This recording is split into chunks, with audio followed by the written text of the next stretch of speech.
প্রিয় মুসলিম এবং অমুসলিম ভাই ও বোনেরা, আসসালামু আলাইকুম ওয়া রাহমাতুল্লাহি ওয়া বারাকাতুহু। আল্লাহ তাআলার দয়া, শান্তি ও রহমত আপনাদের সবার উপরে বর্ষিত হোক। আমাদের অনুষ্ঠানে স্বাগতম। Ramzan, a date with doctor Zakir. আমি আপনাদের হোস্ট ইউসুফ চেম্বার্স। আজকের অনুষ্ঠানে আমরা আলোচনা করব আর ইনশাআল্লাহ আপনাদের প্রশ্নের উত্তর দেব, কখন রোজা রাখা বাধ্যতামূলক আর অব্যাহতি আছে। ডক্টর জাকির, আসসালামু আলাইকুম ওয়া রাহমাতুল্লাহি ওয়া বারাকাতুহু। ওয়ালাইকুম আসসালাম রহমতুল্লাহ বারাকাতু। ডক্টর জাকির, বুঝতেই পারছেন আমাদের অনেক পথ পাড়ি দিতে হবে আজকের এই টপিক নিয়ে, আর আমি নিশ্চিত আজকেও আমাদের দর্শকরা আপনার উত্তরগুলো শুনে দারুণভাবে উপকৃত হবেন ইনশাআল্লাহ। ইনশাআল্লাহ। আজকের প্রথম প্রশ্ন, রোজা রাখা এটা কি সব মুসলিমদের জন্য বাধ্যতামূলক, নাকি আল্লাহ এখানে বিশেষ কিছু লোকের কথা বলেছেন যাদেরকে রোজা রাখতে হবে, বিশেষ করে রমজান মাসে?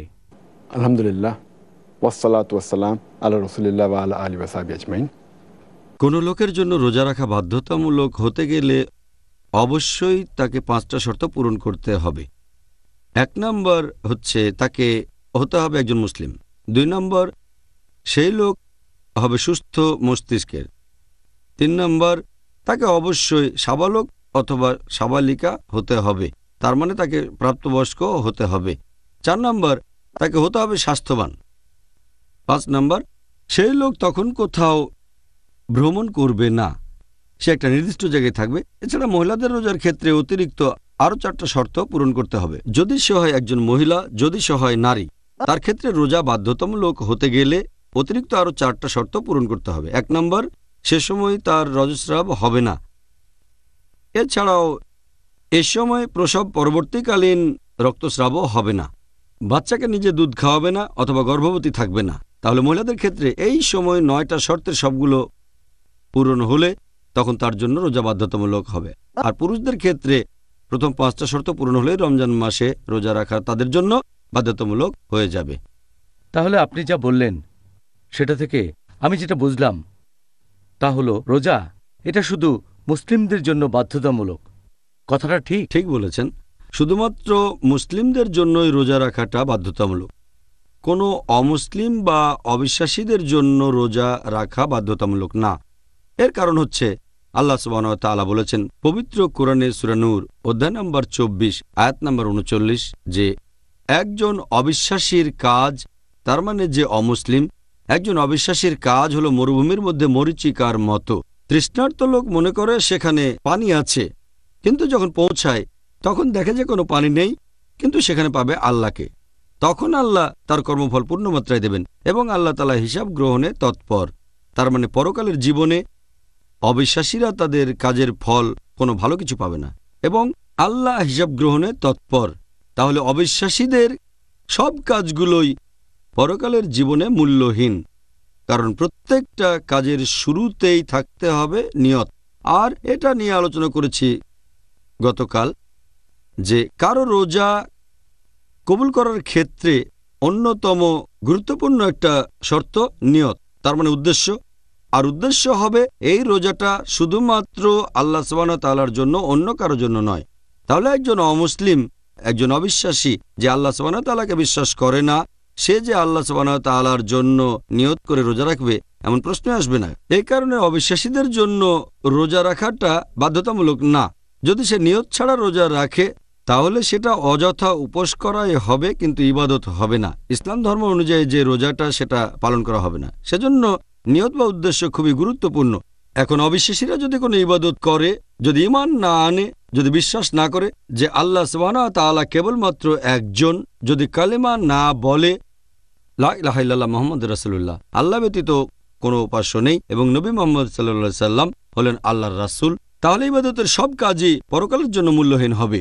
তবে যখনই একজন অবিশ্বাসী, যে লোক মুসলিম নয়, সে ইসলাম গ্রহণ করলে তার জন্য এটা বাধ্যতামূলক হবে।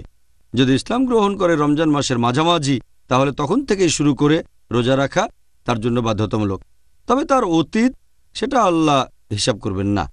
আল্লাহ সুবহানাহু ওয়া তাআলা বলেছেন পবিত্র কোরআনে সূরা আনফাল অধ্যায় নম্বর 8 আয়াত নম্বর 38 যে অবিশ্বাসীদের বলো যদি তারা বিশ্বাস করা শুরু করে অতীত ক্ষমা করা হবে।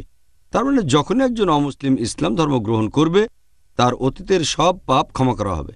তবে ইসলাম গ্রহণের সাথে সাথেই তার জন্য রোজা রাখা বাধ্যতামূলক হয়ে যায়। ওয়াও! আমি কিন্তু প্রথমবার মুসলিম না হয়ে অর্ধেক রোজা রেখেছিলাম। এখন আমি উত্তরটা জানি। এবার আমি জানতে চাইব প্রাপ্তবয়স্ক হওয়ার ব্যাপারে। প্রাপ্তবয়স্ক হওয়ার যে বয়স পশ্চিমা দেশগুলোতে এভাবেই বলা হয়। কিছু কিছু দেশে একজন ছেলে বা মেয়ে প্রাপ্তবয়স্ক হচ্ছে 18 বছর বয়সে, আবার কোথাও সেটা হয়তো 14, সবচেয়ে কম হল 14 বছর। ইসলাম এই প্রাপ্তবয়স্ক হওয়ার বয়স সম্পর্কে কি বলে? পৃথিবীর বিভিন্ন দেশের আইনের কথা যদি বলতে হয়, ভারতে প্রাপ্তবয়স্ক হওয়ার বয়স হচ্ছে 18 বছর, ইন্দোনেশিয়ায় 19 বছর, যুক্তরাজ্যে সেটা আবার 16 বছর।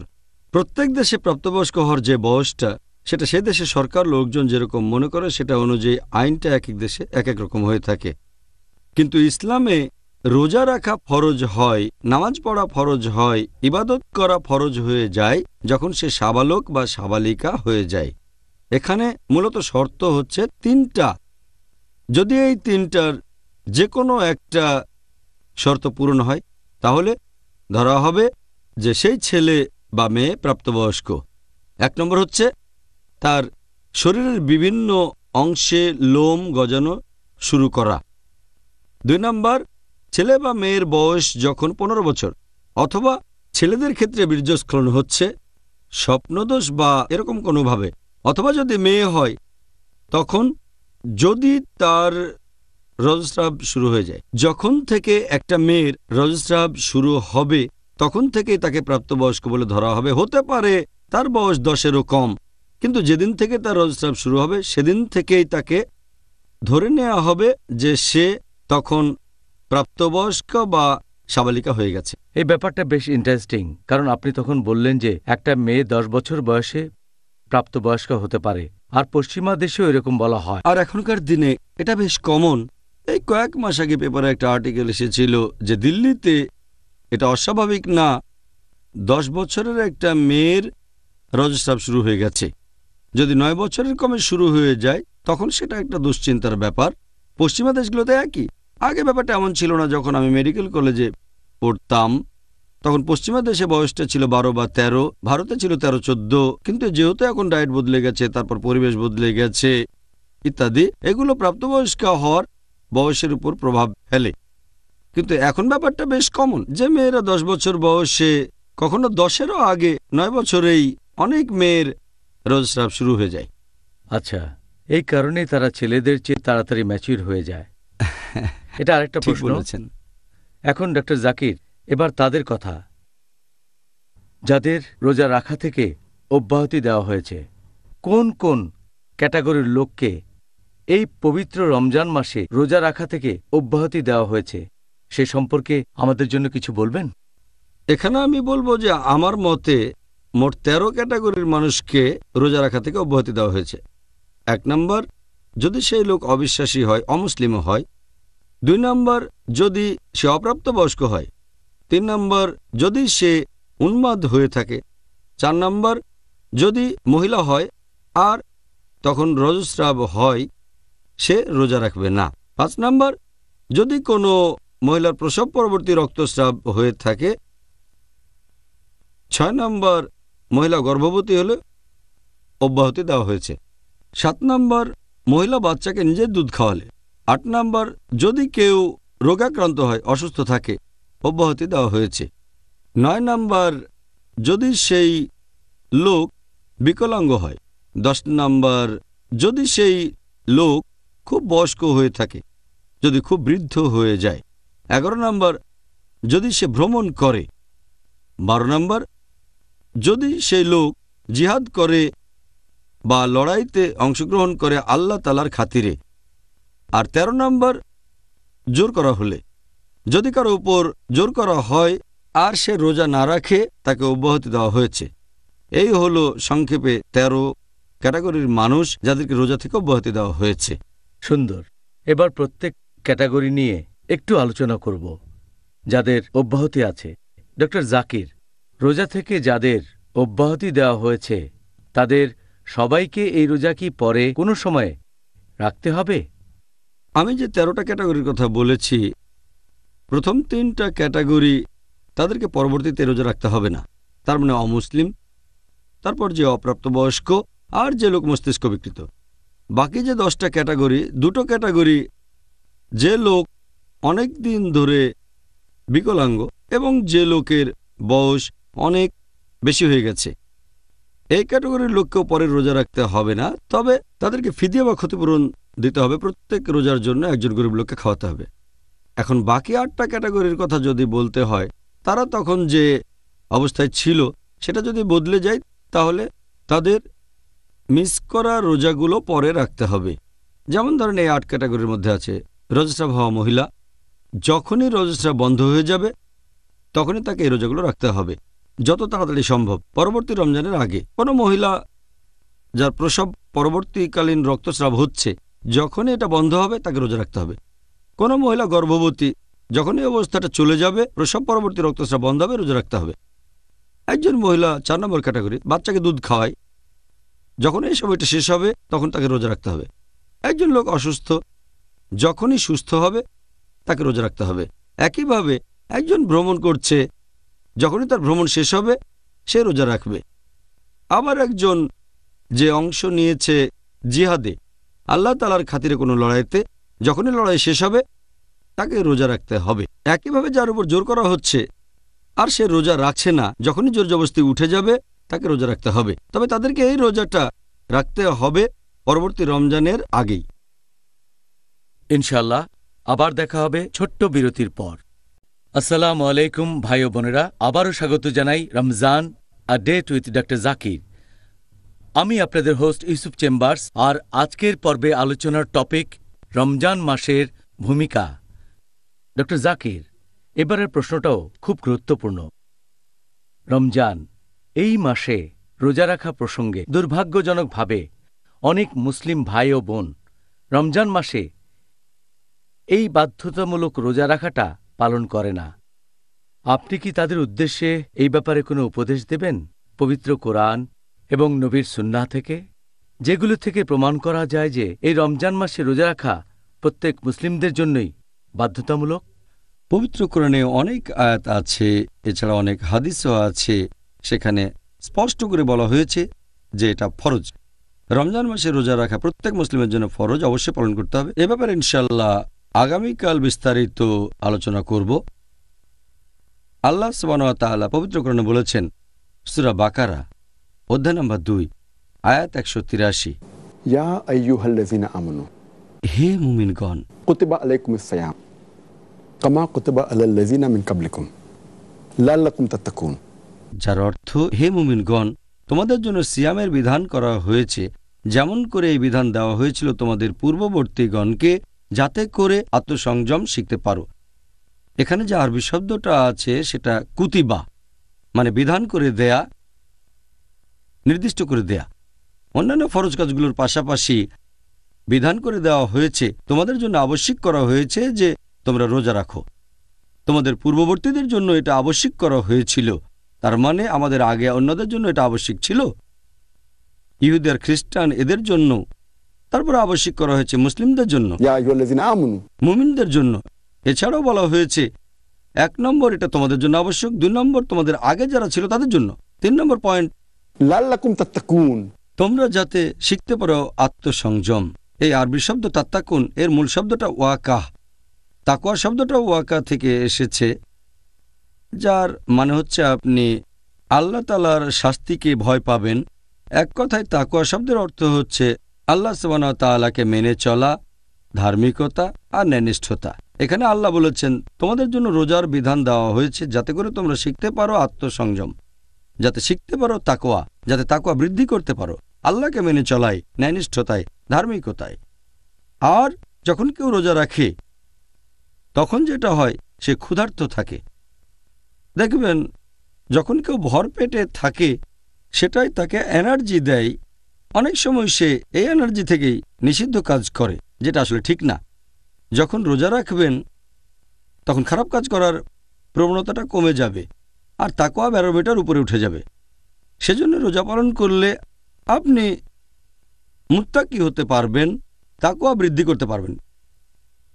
এছাড়াও পবিত্র কোরআনে বলা হয়েছে সূরা বাকারা অধ্যায় নম্বর 2 আয়াত 185, আল্লাহ বলেছেন, শাহরু রমজান আল্লাযী উনজিলা ফীহিল কুরআন হুদাল লিন-নাস।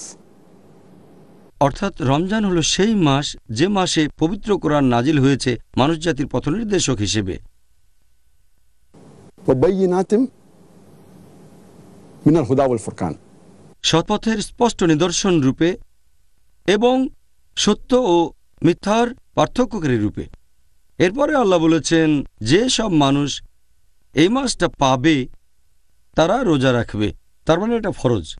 আপনি মুসলিম, যদি রমজান মাস আসে আপনি রোজা রাখবেন। কিছু ব্যতিক্রম আছে, যদি অসুস্থ থাকেন, যদি ভ্রমণ করেন তাহলে অন্য সময় রাখতে পারেন, ইত্যাদি ইত্যাদি। এখন এই আয়াতটা বলছে রমজান মাসে রোজা রাখাটা প্রত্যেক মুসলিমের জন্য ফরজ। কিছু ব্যতিক্রম আছে। এছাড়াও অনেকগুলো সহিহ হাদিস আছে যেগুলো বলছে রমজান মাসে রোজা রাখা মুসলিমদের জন্য ফরজ। আমি একটা হাদিসের উদাহরণ দিচ্ছি। আমাদের প্রিয় নবী সাল্লাল্লাহু আলাইহি সাল্লাম বলেছেন, এটা আছে সহিহ বুখারী খণ্ড নম্বর 1 বুক অব ঈমান হাদিস নম্বর 8। আমাদের নবী বলেছেন ঈমানের ভিত্তি হলো 5টা স্তম্ভ। প্রথমটা হলো লা ইলাহা ইল্লাল্লাহ মুহাম্মাদুর রাসূলুল্লাহ, আল্লাহ ছাড়া কোনো উপাস্য নেই আর নবী মুহাম্মদ সাল্লাল্লাহু আলাইহি ওয়াসাল্লাম আল্লাহর প্রেরিত রাসূল। দ্বিতীয়টা হচ্ছে সালাত কায়েম করা, নামাজ আদায় করা। তৃতীয় হলো জাকাত দেয়া, গরিবদের জন্য দান করা। চতুর্থ হলো হজ পালন করা, পবিত্র শহর মক্কায় গিয়ে হজ করা। আর পঞ্চমটা হচ্ছে সাওম পালন করা, অর্থাৎ রোজা রাখা। তাহলে নবী সাল্লাল্লাহু আলাইহি ওয়াসাল্লামের এই হাদিস সহিহ বুখারী খণ্ড নম্বর 1 বুক অব ঈমান হাদিস নাম্বার 8, এখানে বলা হয়েছে যে রোজা হচ্ছে ইসলামের একটা স্তম্ভ। শুধু ফরজই নয়, ইসলাম ধর্মের মূল বিশ্বাসের একটা স্তম্ভ। এটা ইসলামের সবচেয়ে গুরুত্বপূর্ণ যে 5টা কাজ, তার মধ্যে রোজা একটা। তাহলে এখান থেকেই আমরা বুঝতে পারছি সব মুসলিমের জন্যই রোজা রাখা ফরজ। হ্যাঁ, আপনি এখানে একেবারে পরিষ্কার করে ব্যাপারটা ব্যাখ্যা করলেন। এখন সবার উচিত এই উপদেশগুলো নিয়ে রমজান মাসে রোজা রাখা, ইনশাআল্লাহ। এবারে পরের প্রশ্নটা হলো রোজা রাখার ইতিহাস নিয়ে। রোজা রাখার এই যে সময়টা বা যেসব কারণে এই রোজা ভেঙে যায়, এ সম্পর্কে আপনি আগেই বলেছেন। এখন মুসলিমদের জন্য এই রোজা রাখার নিয়মটা কি সবসময় একই রকম ছিল, নাকি অন্য কোনোভাবে রোজা রাখতেন মুসলিমরা? মুসলিমদের কথা যদি বলতে হয়, প্রথম যখন পবিত্র কোরআনে রোজার কথা বলা হয় সূরা বাকারা অধ্যায় 2 আয়াত 183, এটা আমি আগেও বলেছি যে রোজা রাখা ফরজ। সে সময় মুসলিমরা প্রত্যেক মাসে 3 দিন রোজা রাখত। পরবর্তীতে যখন আরেকটা আয়াত নাজিল হলো সূরা বাকারা অধ্যায় 2 আয়াত 185, এটার কথা আগেও বলেছি আমি, যে এই পবিত্র রমজান মাসে কোরআন নাজিল হয়েছে মানুষ জাতির পথনির্দেশক হিসেবে, সৎপথের নিদর্শন হিসেবে আর সত্য মিথ্যার পার্থক্যকারী রূপে। সুতরাং যেসব মুসলিম এই মাসটা পাবে তারা রোজা রাখবে। তখন থেকে মুসলিমদের জন্য ফরজ হলো যে তারা পুরো রমজান মাসটা রোজা রাখবে। প্রথমে রোজা থাকতো প্রত্যেক মাসে 3 দিন, তারপর হলো পুরো 1 মাস রোজা শুধু রমজান মাসে। এরপর রোজার সময় কি করা যাবে না, যেসব কাজ করলে রোজা ভাঙবে, তার একটা হচ্ছে সহবাস করা নিজের স্ত্রীর সাথেও। প্রথম দিকে যখন সূরা বাকারা অধ্যায় 2 আয়াত 185 নাজিল হয়েছিল, সেখানে এই ব্যাপারে বিস্তারিত বলা হয়নি। তাই সে সময় মুসলিমরা স্ত্রীর সাথেও সহবাস করা থেকে বিরত থাকত পুরো রমজান মাস, এমনকি রাতের বেলাতেও। তখন অনেক সাহাবী অনেক মুসলিমদের জন্যই কষ্টকর হয়ে দাঁড়ালো। এ প্রসঙ্গে আমার একটা ঘটনা মনে পড়ে গেল। পবিত্র কোরআনের একটা তাফসিরে এটার উল্লেখ করা হয়েছে। তাফসির আল কুরতুবী খণ্ড নম্বর 2 পৃষ্ঠা নম্বর 210, এখানে বলা হয়েছে যে ওমর বিন খাত্তাব রাদিয়াল্লাহু আনহু একবার নবীর সাথে কথা বলার পর বেশ রাত করে বাসায় ফিরলেন। তখন তার ইচ্ছে হলো স্ত্রী সহবাস করবেন। তিনি সেই রাতে স্ত্রীর সাথে সহবাস করলেন। যখন ঘুম থেকে উঠলেন তার খুব খারাপ লাগলো, তিনি লজ্জা পেলেন এবং নবীর কাছে গেলেন আর বললেন যে আমি আমার কৃতকর্মের জন্য আল্লাহ এবং তার রাসূলের কাছে ক্ষমা চাচ্ছি, আর আমার রূহ জাগতিক সুখের প্রতি আকৃষ্ট হয়েছিল। গতরাত আমি স্ত্রী সহবাস করেছি। কোনো কি উপায় আছে যাতে আমাকে ক্ষমা করা যায়? আমি কি কোনোভাবে মাপ পেতে পারি? নবী তখন বললেন, তুমি কি সত্যি এই কাজটা করেছ? তিনি বললেন, হ্যাঁ নবী। নবী কথা বললেন না। হযরত ওমর রাদিয়াল্লাহু আনহু যখন এটা করেছিলেন তখন নিষিদ্ধ ছিল। তিনি বললেন, হ্যাঁ আল্লাহর রাসূল, আমি করেছি, আমাকে কোনোভাবে ক্ষমা করা যায়? নবী তখন বললেন, আল্লাহ তাআলা নিশ্চয়ই এ ব্যাপারে নির্দেশ পাঠান।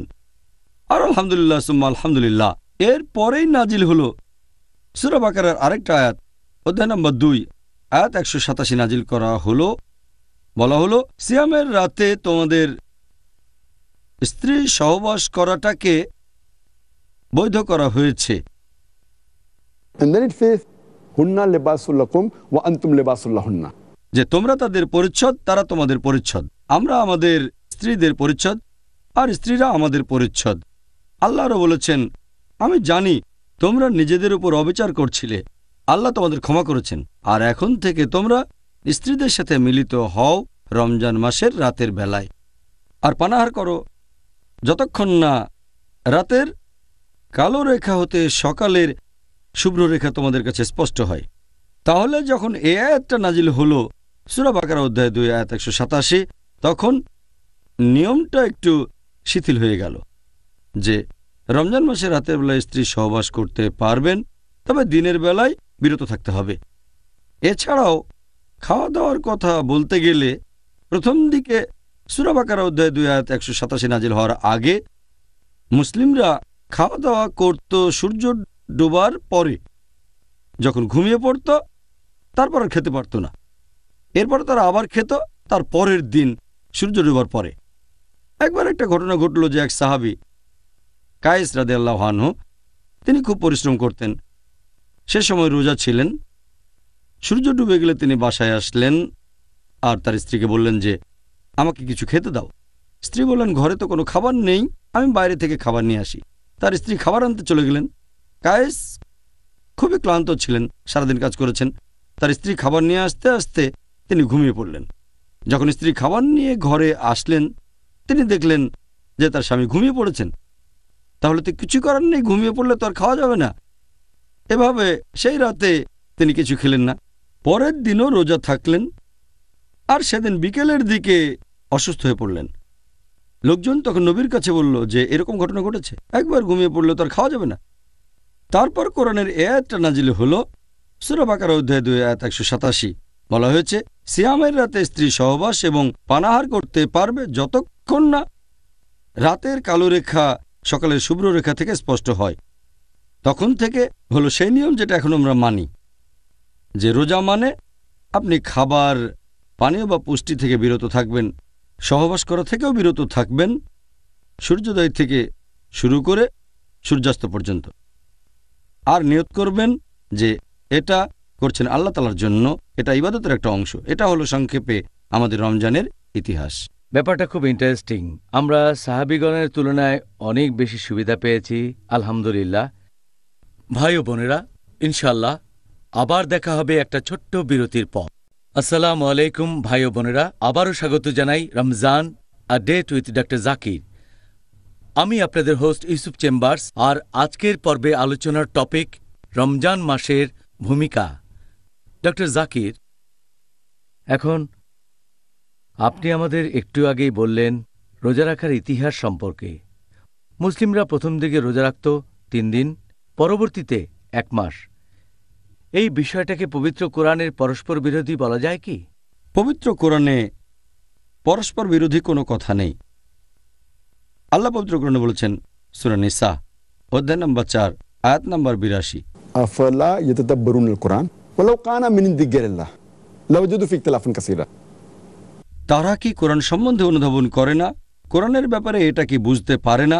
এটা যদি আল্লাহ ব্যতীত অন্য কারো কাছ থেকে আসতো তাহলে সেখানে অনেক অসঙ্গতি থাকত। তাহলে কোরআনের কোনো আয়াতই পরস্পর বিরোধী হবে না। তবে কিছু ব্যাপার রদ হয়ে যায়, লোকে এগুলোকেই ধরে। আমার মতে এটা পরস্পর বিরোধী কিছু নয়। রদ হওয়া মানে যেটা আগে নাজিল হয়েছিল। আর পবিত্র কোরআন বলছে সূরা বাকারা অধ্যায় নম্বর 2 আয়াত 106, আমি কোনো আয়াত রহিত করলে বা বিস্তৃত হতে দিলে তা থেকে উত্তম অথবা তার সমতুল্য আয়াত নাজিল করি। তাই অনেক সময় দেখবেন যে জিনিসগুলো হারাম অথবা ফরজ করা হয়েছে তা বলা হয়েছে ধাপে ধাপে। এমন না যে কঠিন কাজকে সহজ করা হয়েছে, মাঝে মাঝে কঠিন কাজ সহজ হয়ে গেছে। আবার কোনো কাজ আগে সহজ ছিল, অনেকেই করত, পরে কঠিন হয়ে গেছে। যেমন ধরেন অ্যালকোহলকে যেভাবে নিষিদ্ধ করা হয়েছে। এ সম্পর্কে প্রথম নাজিল হওয়া আয়াত সূরা বাকারা অধ্যায় 2 আয়াত 219 বলছে যে অ্যালকোহলের মধ্যে, মাদকদ্রব্যের মধ্যে আছে লাভ এবং ক্ষতি, লাভের চেয়ে ক্ষতি বেশি। এখানে হারাম বলা হয়নি, সাবধান করা হয়েছে যে লাভের চেয়ে ক্ষতি বেশি। এরপর সূরা নিসা অধ্যায় 4 আয়াত 43 বলছে, যখন তোমরা নেশাগ্রস্ত থাকবে তখন নামাজ পড়ো না। এটা কিন্তু বলা হয়নি যে যখন নামাজ পড়বে না তখন মাদকদ্রব্য নিতে পারো। এটা বলা থাকলে একটা সমস্যা হয়ে যেত। এখানে বলা হচ্ছে যখন নামাজ পড়বে তখন নেশাগ্রস্ত থেকো না। আর মুসলিমদের জন্য 5 ওয়াক্ত নামাজ পড়া ফরজ। তার মানে অ্যালকোহল বা মাদকদ্রব্য সেবনের কোনো প্রশ্নই আসছে না। তবে হয়তো রাতে এশার নামাজের পরে বা ফজরের নামাজের পরে অনেকটা গ্যাপ থাকে। এরপর নাজিল করা হলো সূরা মাইদা অধ্যায় 5 আয়াত 90, ইয়া আইয়ুহাল্লাযীনা আমানু, হে মুমিনগণ, ইন্নামাল খামরু ওয়াল মাইসিরু, নিশ্চয়ই মদ পান করা এবং জুয়া খেলা, ওয়াল আনসাবু ওয়াল আসলামু, মূর্তি পূজার বেদি, ভাগ্য নির্ণায়ক স্বর, রিজসুম মিনাল শাইতান, এগুলো সব শয়তানের কাজ। ফাজতানিবু লাআল্লাকুম তুফলিহুন, এগুলো বর্জন করো যাতে সফল কাম হতে পারো। তাহলে আমরা দেখতে পাচ্ছি যে অ্যালকোহল বা মাদকদ্রব্যকে নিষিদ্ধ করা হয়েছে ধাপে ধাপে। প্রথমে শুধু সাবধান করা হলো যে লাভের চেয়ে ক্ষতি বেশি, তারপর নামাজের সময় নিষেধ, তারপরে পুরোপুরি নিষেধ। একইভাবে রোজার ব্যাপারেও কোরআনে কোনো আয়াতই পরস্পর বিরোধী হবে না। অনেকে এভাবে বলে যে কোরআনে এখন একটা বলছে তারপরে অন্য কথা। আমি তাদের সঙ্গে একমত নই। রদ করা মানে পরস্পর বিরোধী নয়। এর মানে হচ্ছে সূরা মাইদা অধ্যায় 5 আয়াত 90, এর মধ্যে সেই দুটো আয়াতও আছে। এটা যখন সব সময় নিষিদ্ধ তাহলে নামাজ পড়ার সময়ও নিষিদ্ধ হবে। একইভাবে সূরা বাকারা অধ্যায় 2 আয়াত 183, এখানে বলা হয়েছে যে রোজা রাখা ফরজ। এখানে 3টা দিন নির্দিষ্ট করে দেওয়া হয়নি। এই নিয়মটা এসেছে অন্য জায়গা থেকে। কোরআন নির্দিষ্ট করে বলেনি, শুধু বলেছে রোজা রাখা ফরজ। এরপর সূরা বাকারা অধ্যায় 2 আয়াত 185 বলছে যে তোমরা পুরো রমজান মাস রোজা রাখবে। তাহলে প্রথম দিকে মুসলিমরা যে মাসে 3 দিন রোজা রাখত এটা তারা জেনেছিল অন্য জায়গা থেকে। যদি কোরআনে কথা বলতো যে মাসে 3 দিন রোজা রাখবে, এমন হলে 1 মাসের কথাটা পরস্পর বিরোধী হয়ে যেত। এছাড়াও প্রথম দিকে মুসলিমরা যেটা করতো সূরা বাকারা অধ্যায় 2 আয়াত 184 বলছে যে তোমরা রোজা রাখবে, তবে রোজা রাখতে যারা পারবে না বিভিন্ন অসুবিধার কারণে তাদের অপশন দুটো, হয় রোজা রাখবে নয়তো গরিব কোনো লোককে খাইয়ে দেবে, অভাবগ্রস্তকে। তখনকার দিনে এটা ফরজ ছিল না। যদি রোজা রাখা কঠিন হয়ে যায় রোজা থাকতে পারেন অথবা গরিব লোককে খাওয়াতে পারেন। রোজা রাখাটা বেশি ভালো, ফরজ না। এই আয়াতটা প্রথমে। তারপর যখন সূরা বাকারা অধ্যায় 2 আয়াত 185 নাজিল হলো তখন রোজা সবার জন্য ফরজ হয়ে গেল। প্রথম আয়াতটাতে বলা হয়েছে তাদের কথা যারা অসুস্থ, খুবই অসুস্থ, অথবা যারা অনেক বয়স্ক। তার মানে তাদের ইচ্ছা আছে কিন্তু শারীরিকভাবে তারা রোজা রাখতে সক্ষম না। তাহলে যদি অসুস্থ থাকেন, হয়তো অনেক দিন ধরে বিছানায় পড়ে আছেন, সুস্থ হয়ে উঠছেন না, অথবা আপনার বয়স অনেক বেশি, এখন আর রোজা রাখতে পারছেন না, প্রত্যেকটা দিনই আমাদের বয়স বেড়ে চলেছে, তাহলে যদি কষ্ট করে রোজা রাখেন ভালো, তা না হলে অভাবগ্রস্ত লোককে খাইয়ে দেন, কোনো গরিবকে। একইভাবে সহবাসের ক্ষেত্রেও নিয়মটা, প্রথম দিকে নিয়মটা ছিল পুরো রমজান মাসে স্ত্রীর সাথে সহবাস করতে পারবেন না পুরো 1 মাস। কোরআন কিন্তু একথা বলেনি। কোরআন শুধু বলেছে রমজান মাসে তোমরা রোজা রাখো। এটা তারা জেনেছে অন্য উৎস থেকে। কোরআনের কথা পরস্পর বিরোধী না। প্রথম দিকে মুসলিমরা রোজা রাখত 3 দিন, এটা বেশ সহজ ছিল। তখন রোজা রাখা যদি কঠিন হয়ে যায়, না চাইলে রোজা রাখবেন না, গরিব লোককে খাইয়ে দেন, তাহলে প্রথম দিকে এটা সহজ ছিল। পরবর্তীতে কঠিন হয়ে গেল। স্ত্রী সহবাসের ব্যাপারে বলতে গেলে প্রথমে এটা কঠিন ছিল, 1 মাস সহবাস করবেন না। তারপর আল্লাহ সহজ করে দিলেন। কোরআনের কোনো আয়াতই পরস্পর বিরোধী না। তবে যেহেতু পবিত্র কোরআন নাজিল হয়েছে 22.5 বছর ধরে, সেখানে কিছু জিনিস নিষিদ্ধ করা হয়েছে একেবারে শুরুতেই, আর কিছু ধাপে ধাপে। কিছু জিনিস ফরজ করা হয়েছে শুরুতেই, কিছু ধাপে ধাপে। রোজা রাখাটা যেহেতু লোকজনের জন্য কঠিন ছিল তাই ধাপে ধাপে এসেছে। তবে আলহামদুলিল্লাহ কোরআনের একটা আয়াতও আরেকটার সাথে পরস্পর বিরোধী হবে না। আলহামদুলিল্লাহ। আলহামদুলিল্লাহ।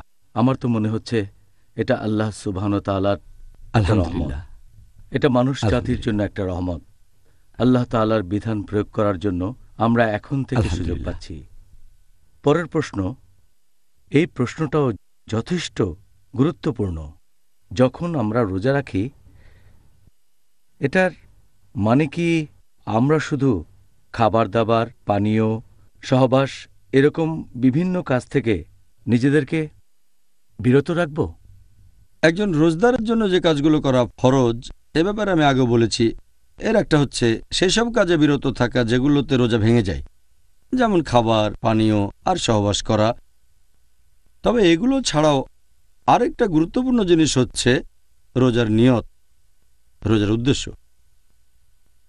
যে কোনো কাজ নিয়ত ছাড়া আখিরাতের জন্য সেটা মূল্যহীন। একটা নিয়ত থাকতেই হবে। সেজন্য নিয়ত, উদ্দেশ্য খুব গুরুত্বপূর্ণ। কারণ আমরা রোজা রাখছি আল্লাহ তাআলার সন্তুষ্টি লাভের জন্য। এটা এক ধরনের ইবাদত। যদি এই নিয়তটা না থাকে তাহলে সেটাও হয়ে যাবে সাধারণ কাজ। যেমন ধরেন, কেউ হয়তো রাজনৈতিক কারণে রোজা রাখে, কেউ হয়তো রোজা রাখে প্রতিবাদ জানানোর জন্য। অনশন করেও রোজা রাখতে পারে, হাঙ্গার স্ট্রাইক, আমি খাবো না হাঙ্গার স্ট্রাইক। হয়তো কিছু দাবি আদায়ের জন্য এভাবে অনশন করছে। আবার কেউ রোজা রাখতে পারে স্বাস্থ্যগত কারণে, হয়তো ডায়েটিংয়ের জন্য। সে রোজা রাখতে পারে ওজন কমানোর জন্য, রোজা রাখতে পারে কোনো চিকিৎসার জন্য। তবে এইসব রোজায় সেরকম কোনো নিয়ত থাকে না। নিয়ত হবে আল্লাহ তাআলাকে সন্তুষ্ট করা। আর সেজন্যই ইসলামিক শরিয়া অনুযায়ী রোজার সময় শুধু বিভিন্ন কাজ থেকে বিরত থাকলেই চলবে না, শুরুতে একটা নিয়তও থাকতে হবে। আর নিয়ত ছাড়া রোজা রাখাটা অর্থহীন। এটা খুবই গুরুত্বপূর্ণ। রোজা সহ অন্যান্য আরও কাজেও নিয়ত করাটা হচ্ছে আবশ্যিক। আমাদের প্রিয় নবী মুহাম্মদ সাল্লাল্লাহু আলাইহি ওয়াসাল্লাম বলেছেন, এটা উল্লেখ আছে সহিহ মুসলিমে, খণ্ড নম্বর 2, বুক অব জাকাত, অধ্যায় নম্বর 370, হাদিস নম্বর 2198। আমাদের প্রিয় নবীজি বলেছেন যে, যখন তোমরা তোমাদের স্ত্রীর সাথে সহবাস করার নিয়ত করবে, তোমাদের নিয়ত হবে পরোপকার করার সমান। সাহাবেগণ বললেন, স্ত্রীর সাথে সহবাস করা পরোপকার কিভাবে হে আল্লাহর রাসূল? নবী বললেন, তোমরা যদি এমন কারোর সাথে সহবাস করো যে তোমার স্ত্রী নয়, যে কাজটা করা বেআইনি, সেটা তো পাপ, তাই না? তারা বললেন, ইয়া রাসূলুল্লাহ, হ্যাঁ এটা পাপ। তাহলে তুমি তোমার স্ত্রীর সাথে সহবাস করলে তো গুনাহ হবে না, আর নিয়ত করবে, সেজন্যই এটা হবে একটা ভালো কাজ। তার মানে নিয়ত খুবই গুরুত্বপূর্ণ। যখনই নিয়ত করেছেন সেজন্য সব পাবেন। আর আল্লাহ পবিত্র কোরআনে বলেছেন, সূরা বাইয়িনা, অধ্যায় নম্বর 98, আয়াত নম্বর 5, বলা হয়েছে, আল্লাহ আদেশ দিয়েছেন যে শুধুমাত্র তার ইবাদত করো, আনুগত্যে, বিশুদ্ধ চিত্তে এবং একনিষ্ঠভাবে। এখানে আরবি শব্দটা হচ্ছে লিয়াবুদু, যার অর্থ ইবাদত করা। তবে আবুদু এর অর্থ বিনম্র হওয়া। এই লিয়াবুদু সাধারণভাবে এটার অর্থ ইবাদত করা, আসলে এর অর্থ হবে বিনম্র হওয়া।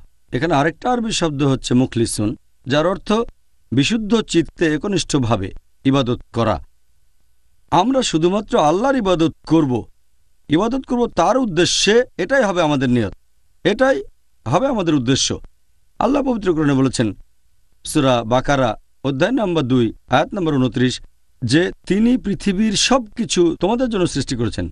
আল্লাহ যখন সব কিছু আমাদের জন্য সৃষ্টি করেছেন, 10 ভাগের 1 ভাগ বা 4 ভাগের 1 ভাগ বা অর্ধেক না, সব কিছু সৃষ্টি করেছেন মানবজাতির জন্য এই পৃথিবীতে। আর সেজন্যই আমরা শুধু তার ইবাদত করব, অন্য কারো নয়। যদি আল্লাহর ইবাদতের পাশাপাশি অন্য কারো ইবাদত করি তাহলে সেটা মূল্যহীন। আমরা শুধুমাত্র আল্লাহর ইবাদত করব, অন্য কারো নয়। এটা বলা যাবে না যে 2 রাকাত নামাজ পড়বো আল্লাহর জন্য আর 2 রাকাত অন্য কারোর জন্য। বলতে পারবো না যে একটা ছাগল কোরবানি দিলাম আল্লাহর জন্য আর একটা অন্য রাজার জন্য। আমাদের সব ইবাদত হবে শুধুমাত্র আল্লাহ তাআলার উদ্দেশ্যে, অন্য কারো নয়। এখানে কয়েকটা হাদিসের কথা বলি। প্রথম হাদিসটা আছে সহিহ বুখারীতে, যে ওমর রাদিয়াল্লাহু আনহু তিনি বলেছেন যে আমাদের প্রিয় নবী মুহাম্মদ সাল্লাল্লাহু আলাইহি ওয়াসাল্লাম বলেছেন, ইন্নামাল আমালু বিন্নিয়াত, তোমাদের কাজের ভিত্তি হচ্ছে নিয়ত। তোমাদের কাজের বিচার করা হবে নিয়ত দিয়ে। আর যদি কেউ আল্লাহ এবং তার রাসূলের উদ্দেশ্যে হিজরত করে, সে হিজরত করেছে আল্লাহ এবং তার রাসূলের জন্য। কিন্তু যদি কেউ হিজরত করে পৃথিবীর ধন সম্পদের উদ্দেশ্যে অথবা বিয়ের উদ্দেশ্যে, সে হিজরত করেছে সম্পদ আর বিয়ের জন্য। নিয়ত খুবই গুরুত্বপূর্ণ, যে কাজটা কেন করছেন, হিজরত কেন করছেন, জিহাদ কেন করছেন। তাহলে নিয়ত খুবই গুরুত্বপূর্ণ যে কোনো ধরনের ইবাদতেই। এর মধ্যে সাওমও আছে, মানে রোজা। জাযাকাল্লাহ খায়ের। ভাই ও বোনেরা, ইনশাআল্লাহ আবার দেখা হবে একটা ছোট্ট বিরতির পর। আসসালামু আলাইকুম ভাই ও বোনেরা, আবারও স্বাগত জানাই Ramzan a date with doctor Zakir. আমি আপনাদের হোস্ট ইউসুফ চেম্বার্স। আর আজকের পর্বে আলোচনার টপিক রমজান মাসের ভূমিকা। ডক্টর জাকির, এবারে নিয়ত নিয়ে আমাদের আরও প্রশ্ন এই বিষয়টাতেই আছে। কেউ যদি রোজা রেখে তাকে কি এজন্য সবসময় আগে নিয়ত করতে হবে? আর দ্বিতীয়ত, নিয়ত করার সময়টা আপনি কি এই ব্যাপারে কিছু বলবেন? নিয়তের কথা যদি বলতে হয়, এটা আগেও বলেছি যে নিয়ত করাটা ফরজ। নবী মুহাম্মদ সাল্লাল্লাহু আলাইহি ওয়াসাল্লাম বলেছেন, এটার উল্লেখ আছে সুনান আন-নিসাইতে বুক অফ ফাস্টিং, হাদিস নাম্বার 2331। আমাদের প্রিয় নবী বলেছেন, সেই লোকের রোজা কবুল হবে না যদি সে আগের রাতে কোনো নিয়ত না করে। তার মানে সবার জন্য যেটা ফরজ, রোজা রাখা। এখানে বলা হয়েছে যে আগের রাতে নিয়ত করাটা হচ্ছে ফরজ। সেটা আগের রাতের যে কোনো অংশে করতে পারেন। আপনি ফজরের ওয়াক্তের ঠিক আগেও নিয়ত করতে পারেন, তাতে কোনো সমস্যা নেই। নিয়ত আপনি রাতের যে কোনো সময় করতে পারেন। একজন লোক রমজান মাসের শুরুতে নিয়ত করতে পারে, এই নিয়তটা সারা মাস বজায় থাকবে। যদি না সে রোজা ভাঙে অসুস্থতা বা ভ্রমণের কারণে, তখন আবার নিয়ত করতে হবে। তবে মাত্র একবার নিয়ত করলেও চলে। অনেক মানুষের মধ্যেই এরকম ভুল ধারণা আছে যে শব্দ করে নিয়ত করাটা আবশ্যিক। এটা আসলে ঠিক না। মুখে শব্দ করে বলতে হবে না যে রোজা রাখার নিয়ত করছি, কারণ আমি এই নিয়ত করেছি মন থেকে। যেমন ধরেন, আমি রোজা রাখার জন্য ঘুম থেকে উঠলাম, ফজরের নামাজের অনেক আগে সাহরি করব। তারপর আমার ছেলে যখন সাহরি করার জন্য ঘুম থেকে উঠল শেষ রাতে, সে আমাকে জিজ্ঞেস করলো যে তুমি ঘুম থেকে উঠেছ কেন? আমি বললাম আমরা রোজা রাখবো তাই। সেও তখন বুঝতে পারলো আমার নিয়ত আছে, বলার দরকার নেই যে আমি রোজা রাখছি। নিয়তটা তো আছে। তাহলে নিয়ত থাকতে হবে মনের ভেতরে, মুখ দিয়ে শব্দ করে বলতে হবে না। অনেক মানুষ এরকম ভাবে। আর আমি এমন কোনো হাদিসের কথা জানি না যেখানে আমাদের নবী বা সাহাবীগণের কেউ শব্দ করে নিয়ত করেছেন আমি রোজা রাখছি। নিয়ত থাকবে মনে। আর এক মাস রোজার জন্য একবার নিয়ত করলে যথেষ্ট। এর মধ্যে ভাঙলে আবার নিয়ত করতে হবে। তবে এটা শুধু ফরজ রোজার ক্ষেত্রে। ঐচ্ছিক রোজার ক্ষেত্রে যে রোজাগুলো ফরজ না, সেখানে নিয়ত করাটা ফরজ না। এরকম একটা সহিহ হাদিসের উল্লেখ আছে সুনান আন-নিসাইতে বুক অফ ফাস্টিং, হাদিস নম্বর 2323। একবার নবী তার স্ত্রীকে বললেন যে আমাকে খেতে দাও। স্ত্রী বললেন ঘরে কোনো খাবার নেই। নবী বললেন রোজা থাকছি। তার মানে আগের রাতে তার রোজা রাখার নিয়ত ছিল না, তিনি সেই সময় রোজাটা রাখলেন। ভোরবেলা থেকেই না খেয়ে আছেন, তবে রোজা রাখার নিয়তটা করলেন সকালে। তাহলে ঐচ্ছিক রোজার ক্ষেত্রে নিয়ত করাটা আবশ্যিক কিছু না। তবে যদি ঐচ্ছিক রোজাটা গুরুত্বপূর্ণ হয়ে থাকে, যেমন আশুরা, মুহররম মাসের 10 তারিখ, অথবা হতে পারে আরাফাতের দিন, এসব ক্ষেত্রে আগের রাতে নিয়ত করাটা উচিত, কারণ এই রোজাগুলো খুব গুরুত্বপূর্ণ। অন্যান্য ঐচ্ছিক রোজাগুলোর ক্ষেত্রে আগের রাতে নিয়ত করাটা আবশ্যিক না। নিয়তের ক্ষেত্রে আরও 3টা জিনিস খুবই গুরুত্বপূর্ণ। 1 নাম্বার, যদি কেউ জোর করে আর তখন কোনো নিয়ম ভাঙলে মাপ পাওয়া যেতে পারে, অথবা ভুল করে যদি কেউ নিয়ম ভাঙে, আল্লাহ পবিত্র কোরআনে বলেছেন সূরা নাহল অধ্যায় নম্বর 16 আয়াত নম্বর 106, যদি কেউ আল্লাহর উপর ঈমান আনে, তারপর যদি সে অবিশ্বাসের কোনো কাজ করে, তার মানে কুফরি করে, যদি জোর করা না হয়, তার মানে জোর জবরদস্তির কারণে যদি কুফরি বা শিরক করেন, আল্লাহ ক্ষমা করতে পারেন। যদি কেউ জোর করে কারো রোজা ভাঙিয়ে দেয় কিন্তু তার নিয়ত আছে, আল্লাহ ক্ষমা করতে পারেন। আর আল্লাহ কোরআনে বলেছেন সূরা বাকারা অধ্যায় 2 আয়াত নম্বর 286 যে হে প্রতিপালক, আমাদের পাকড়াও করো না, আমাদের তুমি দায়ী করো না যদি আমরা কখনো বিস্মৃত হয়ে যাই অথবা ভুল করে ফেলি। তাহলে যদি কেউ রোজার সময় ভুল করে পানি খেয়ে ফেলে, আল্লাহ ক্ষমা করতে পারেন। অথবা যদি কোনো রকম ভুল করে আল্লাহ হয়তো ক্ষমা করবেন, এ ব্যাপারে পরে আলোচনা করব। সুবহানাল্লাহ, আপনি অনেক গুরুত্বপূর্ণ কিছু কথা জানালেন। আমি শিওর দর্শকরাও এই অনুষ্ঠানটা দেখে দারুণভাবে উপকৃত হবেন। ইনশাআল্লাহ, ইনশাআল্লাহ। আরেকটা বিষয় নিয়ে আমি কিছুদিন সমস্যার মধ্যে ছিলাম। সেটা হলো যে রোজা রাখা তো ইসলাম ধর্মের একটা স্তম্ভ, তাই না? এখন আল্লাহর ইবাদত করার এই যে পদ্ধতি, এটার সাথে ইসলামের অন্য 4টা স্তম্ভ, এর মধ্যে কোনো পার্থক্য আছে? একথা আমি আগেও বলেছি যে ইসলামের 5টা স্তম্ভ, আর এর সবগুলো গুরুত্বপূর্ণ। তবে অন্যান্য স্তম্ভগুলোর সাথে এই সাওম অথবা রোজার যে পার্থক্য আছে তা হচ্ছে যে ইসলামের অন্যান্য স্তম্ভগুলো, হোক সেটা নামাজ অথবা জাকাত অথবা ধরেন হজ, এই কাজগুলো মানুষকে দেখানোর জন্য করা যেতে পারে। লোক দেখানো কাজগুলো করতে পারে অন্যকে দেখানোর জন্য, যে আমি সবাইকে দেখাতে চাই আমি খুব ধার্মিক। নামাজ পড়লাম লোকজনকে দেখানোর জন্য, আর হজ করতে গেলাম এটাও মানুষকে দেখানোর জন্য, এটা হতে পারে। জাকাত দিলাম যাতে লোকজন মনে করে যে আমি খুব পরোপকারী। তবে এভাবে রোজা রাখাটা সম্ভব না, এটা লোকজনকে সেভাবে দেখানো যায় না। কারণ একজন মানুষ রোজা রাখতে পারে আর সবার চোখের আড়ালে খাবারও খেতে পারে, পানিও খেতে পারে। তবে যে সতী রোজা রাখে আর এই সব কাজ থেকে নিজেকে বিরত রাখে, সেটা করে শুধু আল্লাহর জন্য, অন্য কারোর জন্য নয়। এটাই হচ্ছে রোজার সাথে ইসলামের অন্যান্য স্তম্ভের পার্থক্য। আর আমাদের নবী মুহাম্মদ সাল্লাল্লাহু আলাইহি ওয়াসাল্লাম বলেছেন, এটার উল্লেখ আছে সহিহ বুখারীতে, খণ্ড নম্বর 3, বুক অব ফাস্টিং, হাদিস নম্বর 1904।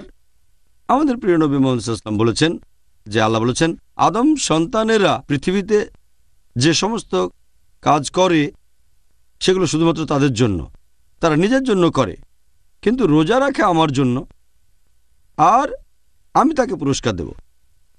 এবং রোজা হচ্ছে ঢাল স্বরূপ। যে রোজা রাখবে সে বিভিন্ন অশ্লীল কাজ থেকে বিরত থাকবে, বিরত থাকবে মিথ্যে কথা বলা থেকে, বিরত থাকবে ঝগড়া করার থেকে। তখন যদি কেউ তার উপর রেগে যায় আর গালমন্দ করে, সে বলবে আমি রোজা আছি, আমি রোজা আছি। এরপরে হাদিসটা আরও বলছে, মুহাম্মদ সাল্লাল্লাহু আলাইহি ওয়াসাল্লাম বলেছেন যে আমি আল্লাহর নামে শপথ করে বলছি, যার হাতে রয়েছে মুহাম্মদের রূহ, যে একজন রোজা পালনকারীর মুখের গন্ধ আল্লাহ তাআলার কাছে কস্তুরীর গন্ধের চেয়েও মিষ্টি। আর যে রোজা রাখে সে 2 বার আনন্দ উপভোগ করে, একবার যখন সে রোজা ভাঙে, আরেকবার যখন প্রতিপালকের সাথে মিলিত হয়। তাহলে এই হাদিসে বেশ কয়েকটা পয়েন্ট আছে। 1 নাম্বার, রোজা রাখবেন শুধু আল্লাহ তাআলার জন্য, মানুষকে দেখানোর জন্য না। 2 নাম্বার, রোজা হলো ঢাল, একটা নিরাপত্তা। রোজা আমাদের দূরে রাখবে ভুল কাজ থেকে, খারাপ কাজ থেকে, অশ্লীলতা থেকে। কেউ যদি রেগে যায় তাহলে তাকে এটা বলে শান্ত করবেন, আমি রোজা আছি, রোজা আছি। আরেকটা হাদিস মুহাম্মদ সাল্লাল্লাহু আলাইহি ওয়াসাল্লাম বলেছেন, এটা আছে সহিহ বুখারীতে, খণ্ড নম্বর 3, হাদিস নম্বর 2038, যে শয়তান আমাদের মানুষদের শরীরের ভেতরে রক্তের মতোই ঘুরে বেড়ায়। যখন আমরা রোজা থাকি আমাদের ক্ষুধা লাগে, আর ক্ষুধা লাগলে আমাদের এনার্জি লেভেল কমে যায়। তখন খারাপ কাজ করার মনের মধ্যে ইচ্ছেটা জাগে না, তাকওয়ার লেভেল বেড়ে যায়। কারণ যখন খাবার খাই সেটা রক্তে চলে যায়। যখন সংযত থাকি তখন শয়তানের পদচিহ্ন অনুসরণের ক্ষেত্রেও সংযত হয়ে যায়। সেজন্য আমরা যখন রোজা রাখি আমাদের তাকওয়া লেভেলটা বেড়ে যায়। ডক্টর জাকির, রমজান এটা আসলে একটা অসাধারণ মাস, আর আমি নিজেও এটা ভালোভাবে উপলব্ধি করেছি যে এই পবিত্র রমজান মাসে সব মুসলিম ভাই বোনদের মধ্যে সুন্দর একটা বন্ধন তৈরি হয়। এই রমজান তার ভ্রাতৃত্ববোধ সম্পর্কে বিশেষ কিছু কি বলা হয়েছে? আমাদের প্রিয় নবী মুহাম্মদ সাল্লাল্লাহু আলাইহি ওয়াসাল্লাম বলেছেন যে মুসলিমরা হলো একটা শরীর, পৃথিবীর সব মুসলিম তারা একটা শরীর। আর আপনারা যদি ভালো করে দেখেন পৃথিবীর মুসলিমরা তারা আলাদা। আমরা বিভিন্ন গোত্রের, আমাদের মুখের ভাষা আলাদা, আমাদের গায়ের রং আলাদা, আমাদের জাতি আলাদা, তারপর আমাদের দেশও আলাদা। মুসলিমরা এখন বিভিন্ন গোত্রের, আলাদা, তবে একটা দিকে আমরা সবাই এক, লা ইলাহা ইল্লাল্লাহ মুহাম্মাদুর রাসূলুল্লাহ, অর্থাৎ আল্লাহ তাআলা ব্যতীত অন্য কোনো উপাস্য নেই, আর নবী মুহাম্মদ সাল্লাল্লাহু আলাইহি ওয়াসাল্লাম আল্লাহর রাসূল। তাহলে এই কালেমার উপর ভিত্তি করে আমরা পৃথিবীর সব মুসলিম এক। আল্লাহ পবিত্র কোরআনে বলেছেন সূরা হুজুরাত অধ্যায় নম্বর 49 আয়াত নম্বর 13, या अय्युहन नासु इन्ना खलकनाकुम मिन ज़करिन व उनसा वजअलनाकुम शुऊबन व क़बाइला लितारफू इन्न अक्रमकुम इनदल्लाहि अतकाकुम इन्नल्लाहा अलीमुन खबीर। যার মানে, হে মানুষ জাতি, আমি তোমাদের সৃষ্টি করেছি একজোড়া পুরুষ ও নারী হতে, পরে তোমাদের বিভক্ত করেছি বিভিন্ন জাতি ও গোত্রে, যাতে তোমরা একে অন্যের সাথে পরিচিত হতে পারো, এমন না যে একে অন্যকে ঘৃণা করবে। আর আল্লাহর কাছে সেই ব্যক্তি অধিক মর্যাদা সম্পন্ন যার রয়েছে তাকওয়া। আল্লাহ সুবহানাহু ওয়া তাআলার কাছে আমাদের বিচার করার মানদণ্ড সেটা গোত্র না, বর্ণ না, জাতি না, সেটা লিঙ্গ না, ধন সম্পদ না, সেটা হলো তাকওয়া, আল্লাহ তাআলাকে মেনে চলা ধার্মিকতা। আর এই পবিত্র রমজান মাসে আল্লাহ কোরআনে বলেছেন সূরা বাকারা অধ্যায় 2 আয়াত 183, লাআল্লাকুম তাত্তাকুন, যাতে করে তোমরা হতে পারো মুত্তাকি, তোমাদের তাকওয়া বাড়াতে পারো। আমাদের তাকওয়া যত বাড়বে, পৃথিবীর মুসলিমরা আমরা তত বেশি একতাবদ্ধ হব। আমরা তো একটাই জাতি, গোত্র বা বর্ণ আমাদের আলাদা করতে পারে না, আমরা এক জাতি। আর এই পবিত্র রমজান মাসে আমাদের তাকওয়া বেড়ে যায়, আমাদের একতা বেড়ে যায়। আর এই একতার সবচেয়ে বড় উদাহরণ আমরা দেখেছি নবী সাল্লাল্লাহু আলাইহি ওয়াসাল্লামের সময়। সাহাবীগণ তখন বিভিন্ন দেশ থেকে আসতেন, গায়ের রং আলাদা, জাতি আলাদা। উদাহরণ হিসেবে হযরত আবু বকর রাদিয়াল্লাহু আনহু, তিনি ছিলেন কুরাইশ। এরপর হযরত বিলাল রাদিয়াল্লাহু আনহুর কথা বলা যায়, তিনি এসেছিলেন ইথিওপিয়া থেকে, ইথিওপিয়ান। তারপর হযরত শুআইব রাদিয়াল্লাহু আনহু, তিনি ছিলেন রোমান। তারপর আরেকজন সাহাবী সালমান ফার্সি রাদিয়াল্লাহু আনহু ছিলেন পারস্য দেশের। তাহলে তারা ছিলেন বিভিন্ন দেশের আলাদা জাতি, গায়ের রং আলাদা। আমরা যদি ইসলামের ইতিহাস ভালো করে দেখি, দেখবেন সেখানেও একই। উদাহরণ হিসেবে ইমাম বুখারী, তিনি খুব বিখ্যাত বিশেষজ্ঞ, এসেছিলেন বুখারা থেকে, তিনি আরব নন। এরপর মোহাম্মদ দিকানকারার, তিনি ছিলেন তুরস্কের লোক। এরপর আরও আছেন সালাদিন আইয়ুবী, তিনি ছিলেন কুর্দি।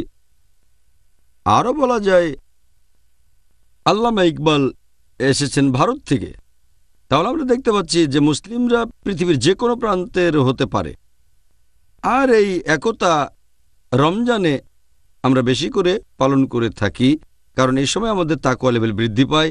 আমাদের নবী মুহাম্মদ সাল্লাল্লাহু আলাইহি সাল্লাম বলেছেন, এটা আছে সহিহ বুখারীতে খণ্ড নম্বর 1 হাদিস নম্বর 468, নবী মুহাম্মদ সাল্লাল্লাহু আলাইহি সাল্লাম বলেছেন, একজন বিশ্বাসী মুসলিম একজন মুমিন আরেকজন মুসলিমের কাছে দেয়ালে বসানো ইটের মতো, এই কথা বলে এইভাবে হাত চাপ। আমাদের প্রিয় নবী আরও বলেছেন, এই হাদিসটা আছে সহিহ মুসলিমে খণ্ড নম্বর 4 হাদিস নাম্বার 6219, যে আমাদের নবী বলেছেন, একজন মুসলিম কখনোই আরেকজন মুসলিমের উপর অত্যাচার করবে না, সে তাকে বাধা দেবে না, তার কাছে মিথ্যে বলবে না, সবসময় সত্যি কথা বলবে। আর একজন মুসলিম কখনোই আরেকজন মুসলিমের বিরুদ্ধে যাবে না। নবী আমাদেরকে এরকম একতার কথাই শিখিয়েছেন। এটা আমরা ভালোভাবে বুঝতে পারি এই পবিত্র রমজান মাসে। জাযাকাল্লাহ খায়ের। ডক্টর জাকির নায়েক, আপনি আজকে খুব সুন্দর করে আর নিখুঁতভাবে বিভিন্ন প্রশ্নের উত্তর দিলেন রমজানের প্রারম্ভিক কথা প্রসঙ্গে। ভাই ও বোনেরা, আশা করি আজকের অনুষ্ঠানে ডক্টর জাকির নায়েকের উত্তর শুনে আপনারা সবাই আমার মতোই উপকৃত হয়েছেন। জাযাকাল্লাহ খায়ের। আমরা এতক্ষণ ধরে ডক্টর জাকির নায়েকের কথা শুনলাম, আলহামদুলিল্লাহ। ভাই ও বোনেরা, আগামীকাল আপনাদের সাথে আবার দেখা হবে, আর সেদিন আমাদের আলোচনার টপিক হবে কখন রোজা রাখা বাধ্যতামূলক, আর অব্যাহতি আছে। আসসালামু আলাইকুম ওয়া রাহমাতুল্লাহি ওয়া বারাকাতুহু।